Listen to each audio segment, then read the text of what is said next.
1893. aastal ilmus Conan Doyle'i jutukogumik Sherlock Holmesi mälestused. 1/12 loost kandis pealkirja Kreeka tõlk. Tõlk tutvustas ennast nii, tsiteerin: "Ma olen tõlk. Ma tõlgin kõikidest keeltest." Tsitaadi lõpp. Tõlk, kes tõlgib kõikidest keeltest, on oodatud igale üritusele. Kahjuks ükski tõlk ei tõlgi kõikidest keeltest. Nii jääbki see ootus Godot ootamiseks. Konverentsitõlgina käsitlen ma oma ettekandes 2 küsimust. Kas teadusteksti sünkroontõlge konverentsil erineb mingisuguse muu tekstiliigi tõlkimisest ja kas teaduskeelne ettekanne eeldab konverentsitõlgilt mingisugust eriettevalmistust? Kõik tõlgid on kuulnud esinejad keset ettekannet ootamatult ütlevad: "Vaatame, kuidas tõlgid sellega toime tulevad." Mis on selle lause mõte? Alavääristada tõlke? Panna saal naerma? Kas esineja väljendab lootust, et ehk ometi jääb väliskülalisele tema kõnest ka midagi arusaamatuks? Aga milleks siis tõlge, kui esineja loodab, et vast jääb kuulajatele midagi arusaamatuks? Mõiste tõlk kõige parasem käsitlus eestikeelsetes tekstides ja sõnaraamatus, mis mul on õnnestunud välja selgitada, on 1660. aastal Heinrich Kösekeni grammatikas ja sõnastikus. Ja seal on näitelause: "Suu on südame tulk." Mõiste tõlk kasutamist eesti keeles iseloomustab täielik süsteemitus. Sisuline erinevus tõlgi ja tõlkija vahel ei ole juurdunud. Mõlemad sõna tarvitati eesti keeles vaheldumisi nii suulise kui kirjaliku tõlke puhul kuni 80. aastate lõpuni. Viimasel ajal on hakanud nende mõistete kasutus selgemalt eristuma. Tõlk tõlgib suulist teksti, suulist tõlget ja tõlkija siis on kirjaliku tõlke tegija. Selline eristus ei ole aga kahjuks levinud ei ajakirjanduses ega ka tarbetekstide igapäevakasutuses. Professionaalselt konverentsitõlgilt eeldatakse suutlikkust tõlkida sünkroonselt või järeltõlkena mis tahes raskusastmega teksti. Konverentsitõlget kasutatakse rahvusvahelistel tippkohtumistel, teaduskonverentsidel, riigipeade ja riigijuhtide kahe- ja mitmepoolsetel kohtumistel. Euroopa Liidu ametkondade vahelise akrediteerimistesti läbinud tõlkidelt eeldatakse suutlikkust tõlkida mis tahes teemal olenemata teema keerukusest. Eksami sooritanud niinimetatud eurotõlkidel peavad olema oskused ja suutlikkus end ette valmistada ja orienteeruda kiiresti materjalis, leides siis selle teema jaoks vajaliku ja olulise. Aga nüüd siis mõned näited tõlgitööst elust enesest, ennem kui tõlk saab tõlkima hakata. Aasta on 1992. Konverentsitõlk läheb ürituse toimumispaika ja avastab üllatusega, et töökoht on paigutatud Lepanina puhkekeskuse kütmata ja soojustamata kamorkasse. On jaanuar ja õues on -10 kraadi külma. Soojustamata telliskiviseintel on härmatis. Korraldajate arvates on kõik tipp-topp. Hea on, et välismaistel kuulajatel hakkab tõlkidest kahju ja nad taavad neile toast oma tekid. Aasta on 2024. Tõlkidele on 8-tunniseks tööpäevaks eraldatud baaripukid. Kui tõlgid paluvad leida istumiseks tooli, pannakse seda väga pahaks kui tõlkide kapriisi. Konverentsisaal on aga ehitatud nii, et tõlgid ei näe esinejat ei püsti seistes ega ka baaripukil istudes. Aasta on 2016. Euroopast on soolise võrdõiguslikkuse konverentsile tõlkekabiini asemel kaasa toodud konverentsisaalis lauale asetatav tõlgikast, kuhu mahub kummargi istuva tõlgi pea. Õhtuks on selg haige sellises sundasendis peakapis hoidmisest. Ja siin on näha nüüd kasti asukoht saalis, see on siis kuulajate selja taga tõlgi ees laual. Kuid olenemata töötingimustest peab tõlk alustama tõlkimist. Ja nüüd ootavad teda uued väljakutsed. Teaduskeel ja tehniline keel kasutavad palju akronüüme. Kui selline lühendiga tekst tuleb tõlgi ette esmakordselt, siis proovi sa seda tõlkida. Siin oleks abiks, kui tõlgile oleks materjalid eelnevalt kätte antud, et tõlk saaks ennast ette valmistada. Selles lauses on kosmos akronüüm, kuid võib tekitada meile väära seose ja mõtted ei tea kuhu viia. Kas ettekanne ja tõlge oleksid kuulajale arusaadavamad olnud, kui akronüümid oleksid olnud lahti seletatud? Lahti seletatud tähendab see kosmose akronüüm tsiviil- ja sõjalise kasutusega satelliitside toetust. Sünkroontõlke põhierinevus järeltõlkest on, et lauset alustades ei tea tõlk iial, kuhu see kõneleja mõte välja jõuab ja millega lause lõpeb, aga sageli ei tea seda esineja isegi. Mida järeldada lausest? TT-ga on seis keeruline. Loovil on 4227, TTT 6. Lahti mõtestatult. Toimetulekutoetustega on seis keeruline. Lasnamäe omavalitsusel on 4227 toimetulekutoetuse taotlust 6. Järgmine näide. Kui üks teadlane räägib kaugõppest, teine distantsõppest ja kolmas veebiõppest, siis kas kõik kolm räägivad ühest asjast või kolmest erinevast? Tõlkidel on muidugi suureks abiks Euroopa Liidu interaktiivse terminibaasi IATE sisu, kuhu lingvistid ja valdkonna spetsialistid on siis sisestanud kokkulepitud vasted. Kuid antud juhul võib tõlk olla kimbatuses. Mida võtta, mida jätta? Ebaselge diktsiooniga esineja puhul võib olla keeruline eristada õpimeetodid õppemeetodist, õpistiili õppestiilist, õpikoormust õppekoormusest ja õpirada õpperajast. Eelmisel nädalal rääkis esineja 45 minutit õpperadadest, kuigi juttu ei olnud ühestki matkarajast, vaid moes olevast individuaalsest õpirajast. Aga tõlgil tuleb toime tulla ka olukorras, kus üks esineja, üks teadlane eelistab kasutada õppedisainer, teine õpidisainer ja kolmas õppekavandajana. Ja siis minnakse kolmekesi saali ees vaidlema, viies välismaised külalised, kuulajad hämmingusse. Teaduskeele tunnuseks peetakse täpsust, neutraalsust ja impersonaalsust. Väljenduda tuleb selgelt, loogiliselt ja ühemõtteliselt. Aga need omadused on olulised igas tõlkes. Konverentsitõlgilt see midagi erilist ei nõua, sest need nõuded on ka konverentsitõlke alussammasteks. Suulise tõlke hindamise kriteeriumides ei ole teadlaste hulgas üksmeelt. Suulise tõlke teadusuuringute algusaastatel 1952. aastal rõhutati tõlke täpsust ja konverentsitõlkide käsiraamatus juhiti tähelepanu sellele, et teaduslik ja kirjanduslik üritus on erinevad. Üks eeldab täpsust, teine pigem retoorilisi kõneefekte. 1986. aastal uuriti esmakordselt tarbija eelistusi tõlke kuulamisel, kuid valimis olid vaid tõlgid. Eeldati, et tõlkekuulajana on tõlkide ja kõigi teiste kuulajate ootused tõlke kvaliteedile ühesugused. 1989. aastal viis Ingrid Kurts läbi tõlketarbijate erinevate gruppide uuringu, kasutades mitmeid 86. aasta uuringu kriteeriumi, mis võimaldaks siis tulemusi võrrelda. Ja ilmnes, et erinevate gruppide seisukohtades on nii sarnasusi, kattuvusi kui erinevusi. Mõttevastavus lähteteksti sõnumile, loogiline sidusus, terminikasutuse täpsus ja soravus olid olulised kõikidele gruppidele.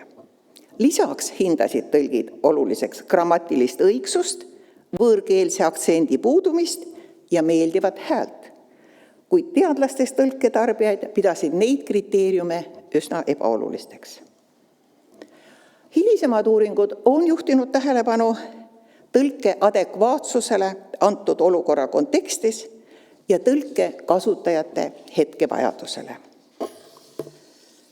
1995. aastal uurisid Franz Püschacher ja Ingrid Kurz meediatõlget. Saksa keeleruumi TV-ankrud ja programmijuhid pidasid tõlget kuulates sujuvat esitust ja meeldivat häält olulisemaks kui tõlke sisulist terviklikkust. Uuringutest on ka välja tulnud, et Põhja-Euroopa kuulajaskond pidas olulisemaks metafoorideta baastähenduse, seega sõnalist tähenduse edasiandmist. Vahemere piirkonnas eeldati ja eelistati loovat tõlgendust. Ei ole metoodikat, mis suudaks objektiivselt hinnata tõlget negatiivselt mõjutavaid tegureid. Näiteks, ettevalmistavat materjali tõlgile ei ole antud. Esineja võõrkeelne esinemine on aktsendi tõttu peaaegu arusaamatu. Esineja loeb ajapuuduse tõttu kiirkõnes paberit maha kellegi teise koostatud teksti aeg-ajalt kommenteerides, ei tea, kuidas tõlgid sellega toime tulevad. Või tõlgini jõudva heli kvaliteet on katkendlik või moonutaja, sellepärast, et esineja jalutab mikrofoni juurest minema. Aga mis siis, kui kõik need mõjurid esinevad korraga? Suulises tõlkes toimub kõik siin ja praegu. Nii nagu klaverimängus kummagil käel on oma partii, nii kuulab sünkroontõlk ühe kõrvaga esinejat, teise kõrvaga ennast ja kontrollib väljundit. Harry Obst, staažikas USA välisministeeriumi saksa keele tõlk ja tõlketeenistuse juhataja, kirjutab oma mälestustes, tsiteerin. Professionaalne tõlk vajab iga töö tegemiseks rohkem haritust ja üldteadmisi kui arhitektid või insenerid oma igapäevatöö tegemisel. Vaja on kaitseadvokaadi analüüsioskust ja tema näitlejavõimeid kohtusaalis. Vaja läheb ka suurt loovust. Ta jätkab. Pingelistes olukordades on täpne tõlge mitte vähem kogemusi vajav, keeruline ja intellektuaalselt nõudlik kui ajukirurgia. Ta rõhutab, tsiteerin, tõlgil on tõlkides toetuda vaid oma peas talletatud teadmistele. Teadmisi tuleb talletada, et otsustaval hetkel nendest abi oleks. Ja ilma terminibaasideta tõlk hakkama ei saaks. Valmistudes teaduskonverentsiks, seminariks või lühikeseks pressikonverentsiks on tõlgil vaja teha suur eeltöö. Professionaalsed tõlgid koostavad omale temaatilisi sõnastikke. Ja mul on neid sadu. Kõitekunstist, koerte viljatusest, pimekurtide õpetamisest, sisekõrva implantatsioonist, lihasaigete rehabilitatsioonist, endomeetriumi vähist, keevitamisest ja nii edasi ja nii edasi. Kõige mahukam on mul 20 000 sissekandega finantssõnastik. Rahvusvaheline konverentsitõlkide assotsiatsioon AIG soovitab igal tõlgil ikka ise oma sõnastikud koostada, sest nii töötatakse materjal ka oma peas läbi. Tõlgikabiinis kolleegi sõnastiku lehitsedes võib õige vaste leidmine aega võtta. Vaja on eristada lehmikut mullikust ja pullikust, teada, et emasloomad võivad tiinestuda, aga naised rasestuda ja päideroogu tuleb kasvatada bioenergia saamiseks. Samuti tuleb teada, kuidas võltsitakse alkoholitooteid, kuidas toimib teadusuuringute õiguslik kaitse, mis on ülekoste kiirgusväravates ning analüüsida ka Konrad Mägi Norras valminud maastikke läbi ökokriitilise vaatenurga ja nii edasi ja nii edasi. Suur abi on terminibaasidest, oskuskeele kogumitest. Need on usaldusväärsed. Kokkuvõttes on see paljude eriala inimeste vastutustundlik töö, ilma milleta ei ole tõlgil võimalik toime tulla. Väga kasulikud ja asjalike selgitustega on andmekaitse ja infoturbeportaal AKIT, materjalitehnika, oskussõnavara, haridussõnastik, lindude nimestik, militerm ja mitmed teised.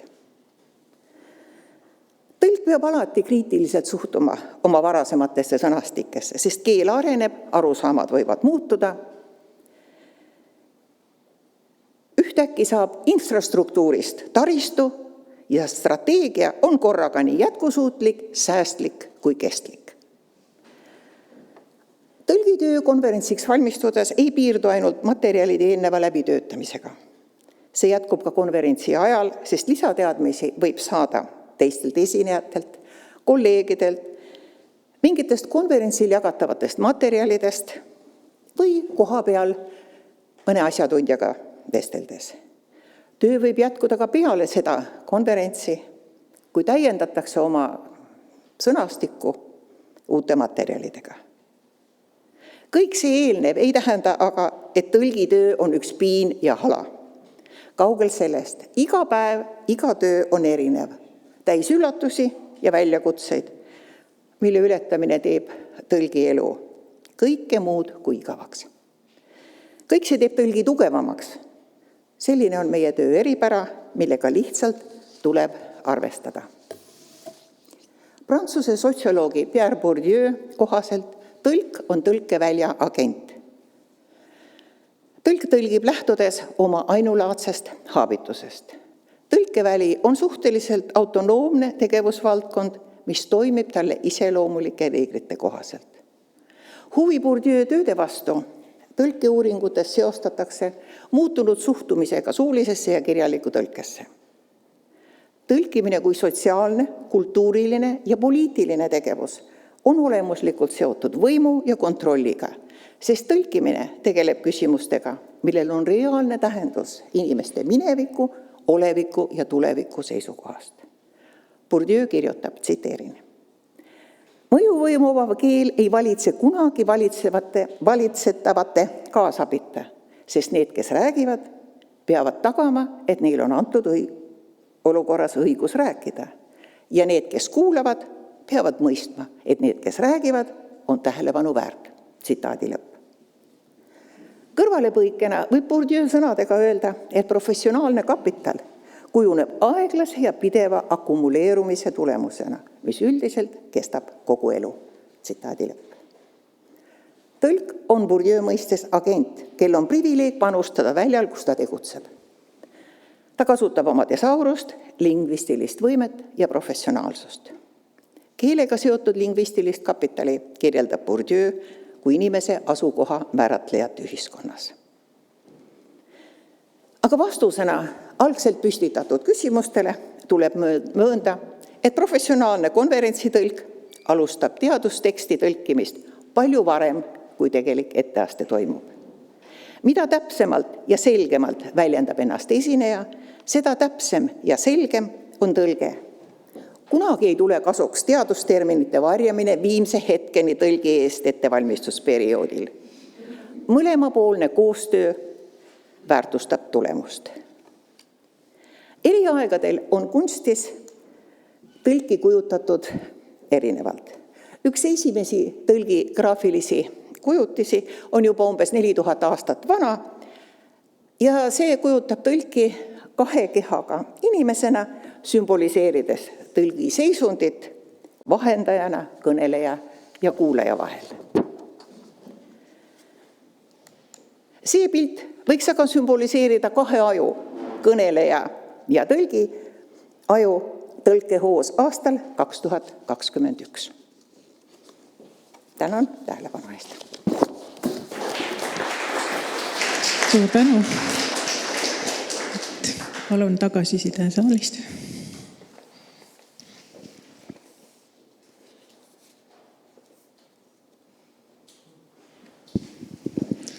Ja aitäh selle väga väärtusliku ülevaate eest konverentsitõlgi keerulisest tööst, et ma ei ole nii põhjalikult sellega tegelenud, aga kunagi elus on ka olnud põhjust olla nii tõlk kui ka tõlkija. Siis peene terminiga öeldes tegutsesin konsekutiivtõlgina. Aga see on tõepoolest imelik, kahetsusväärne, et tõlki ei peeta kaastöötajaks, vaid see on nagu midagi kõrvalist. Et kui kellelgi on vähegi pistmist tõlkidega, siis on küll, ma arvan, siit väga palju täna kaasa võtta. Aga üks väike küsimus ka, et kui me nüüd järjekindlalt eristame tõlki ja tõlkijat, et kas me siis peaks eristama ka seda sihtkeeles saadud lõpptulemust ja kuidas seda siis teha? Ma arvan, et see lõpptulemus peaks olema sihtkeeles ikka alati võimalikult hea, võimalikult täpne, võimalikult kvaliteetne. Minu märkus oli pigemalt selle sõna või selle eristamise kohta seotud sellega, et üsna sageli ühes ja samas ajalehe artiklis ühe ja sama tegevuse või isiku kohta kasutatakse nii tõlki kui tõlkijad. Jah, see on paraku tõsi.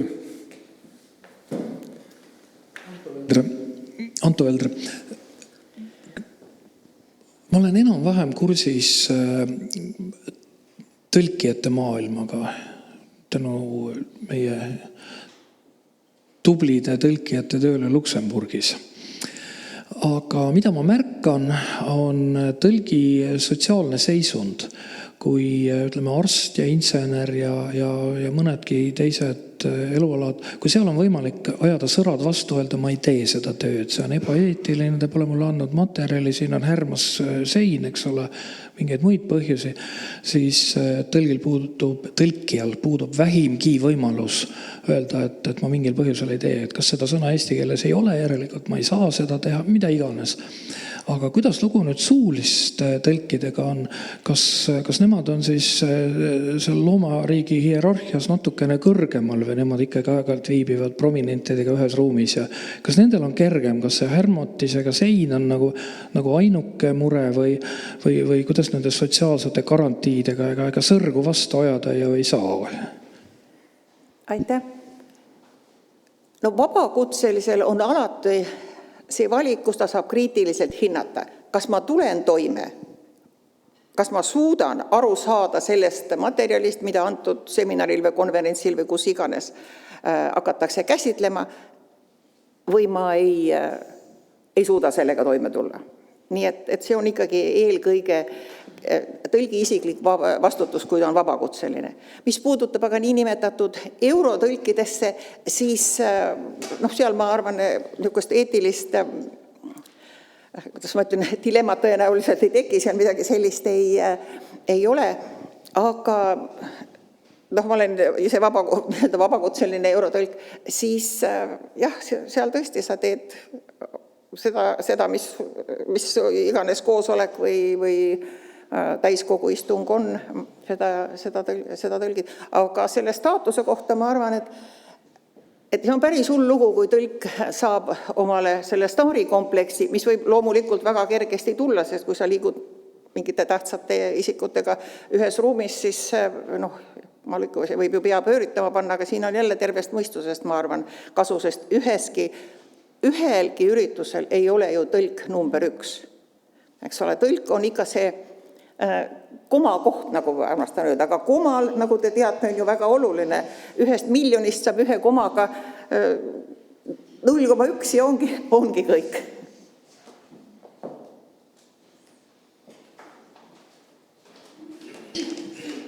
Tahtsin lihtsalt tänada, et ma ei tea, minu arvates tõlk on ikkagi imeinimene täiesti, et ma ei kujuta ette, kuidas seda tööd teha, et see on ikka lihtsalt hästi tänuväärne ja uskumatu, et keegi sellist tööd teeb, nii et hästi vahva on seda ettekannet oli kuulata ka. Et juba terminoloogina sa pead mõtlema need terminite üle ja et ega ei ole see nii intuitiivselt tuleb, aga ei tule nii intuitiivselt, aga kui see on suuline kõne ja seda niimoodi edasi anda, siis lihtsalt hästi suur aplaus Karinile ja kõigile teistele tõlkidele.